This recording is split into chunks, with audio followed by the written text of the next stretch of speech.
ಅದು ಗಾಂಧಿ ಜಯಂತಿ ಕಾರ್ಯಕ್ರಮ. ಅಲ್ಲಿ ಗಾಂಧಿ ಸ್ಮರಣೆಗಿಂತ ಮುಡಾ ಸ್ಮರಣೆಯೇ ಹೆಚ್ಚಾಗಿತ್ತು. ಪತ್ನಿಯಿಂದ ಸೈಟ್ ವಾಪಸ್ ಆಗಿದ್ರು ಸಿಎಂ ಮಾತ್ರ ಇನ್ನೂ ಮುಡಾ ಗುಂಗಿನಲ್ಲೇ ಇದ್ದಾರೆ. ಅದರಲ್ಲೂ ಇಂದು ಆತ್ಮಸಾಕ್ಷಿಯ ಮಾತನಾಡಿದ್ದಾರೆ.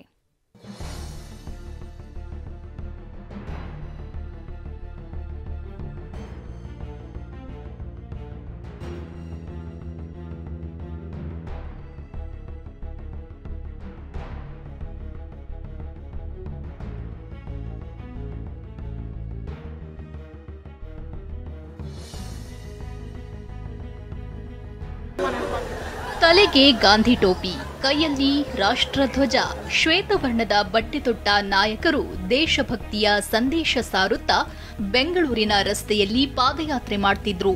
ಇಂದು ಮಹಾತ್ಮ ಗಾಂಧಿಯವರ 155ನೇ ಜಯಂತಿಯನ್ನ ಕಾಂಗ್ರೆಸ್ ವಿಶೇಷವಾಗಿ ಆಚರಿಸಿದೆ.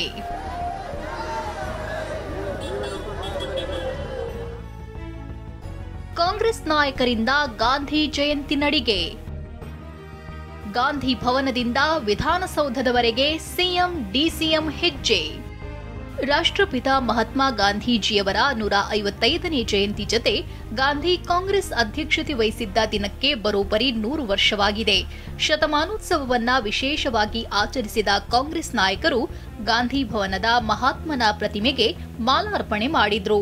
ಸಿಎಂ ಸಿದ್ದರಾಮಯ್ಯ, ಡಿಸಿಎಂ ಡಿಕೆಶಿ ಸೇರಿದಂತೆ ಸಚಿವರು, ಶಾಸಕರು ಭಾಗಿಯಾಗಿದ್ರು. ಬಳಿಕ ವಿಧಾನಸೌಧದವರೆಗೆ ಹೆಜ್ಜೆ ಹಾಕಿದ್ರು. ಲಕ್ಷ್ಮೀ ಹೆಬ್ಬಾಳ್ಕರ್, ಎಚ್ಕೆ ಪಾಟೀಲ್, ಪ್ರಿಯಾಂಕ್ ಖರ್ಗೆ ಸೇರಿದಂತೆ ಹಲವರು ಸಿಎಂಗೆ ಸಾಥ್ ಕೊಟ್ಟಿದ್ರು.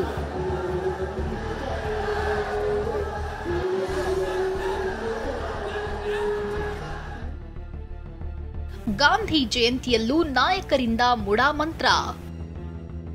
ಸಿಎಂ ಸಿದ್ದು, ಡಿಸಿಎಂ ಡಿಕೆಶಿಯಿಂದ ಆತ್ಮಸಾಕ್ಷಿಯ ಮಾತು. ವಿಧಾನಸೌಧ ಹಾಗೂ ಕೆಪಿಸಿಸಿ ಕಚೇರಿಯಲ್ಲಿ ನಡೆದ ಕಾರ್ಯಕ್ರಮದಲ್ಲಿ ಮಾತನಾಡಿದ ಸಿಎಂ ಸಿದ್ದರಾಮಯ್ಯ, ಆತ್ಮಸಾಕ್ಷಿ ಬಗ್ಗೆ ಮಾತನಾಡುವ ಮೂಲಕ ಪರೋಕ್ಷವಾಗಿ ಮುಡಾ ಹಗರಣವನ್ನ ಪ್ರಸ್ತಾಪಿಸಿದ್ರು.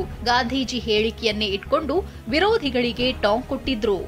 ನಮ್ಮ ಎಲ್ಲ ನ್ಯಾಯಾಲಯಗಳ ಮೇಲೆ ಒಂದು ಅತ್ಯುನ್ನತವಾದಂತ ನ್ಯಾಯಾಲಯ ಇದೆ, ಅದೇ ಆತ್ಮಸಾಕ್ಷಿಯ ನ್ಯಾಯಾಲಯ. ಅದು ಇತರ ಎಲ್ಲ ನ್ಯಾಯಾಲಯಗಳನ್ನು ಮೀರಿಸುತ್ತದೆ. ಇದು ಮಹಾತ್ಮ ಗಾಂಧೀಜಿಯವರು ಹೇಳಿದಂತ ಮಾತು. ಅದರಿಂದ ನಾವೆಲ್ಲರೂ ಕೂಡ ಆತ್ಮಸಾಕ್ಷಿಗೆ ಅನುಗುಣವಾಗಿ ನಡ್ಕೊಳ್ತಕ್ಕಂಥ ಪ್ರಯತ್ನವನ್ನ ಮಾಡಬೇಕು.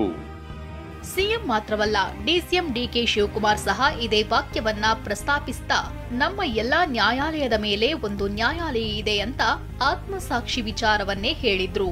ನಮ್ಮ ಎಲ್ಲ ನ್ಯಾಯಾಲಯಗಳ ಮೇಲೆ ಒಂದು ಆತ್ಮಸಾಕ್ಷಿಯ ನ್ಯಾಯಾಲಯ ಇದೆ, ಅದೇ ಆತ್ಮಸಾಕ್ಷಿಯ ನ್ಯಾಯಾಲಯ.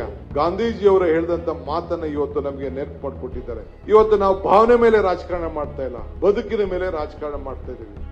ಅಕ್ಟೋಬರ್ 2ರಂದು ಪ್ರತಿ ವರ್ಷ ಗಾಂಧಿ ಸ್ಮರಣೆ ನಡೆಯುತ್ತೆ ನಿಜ.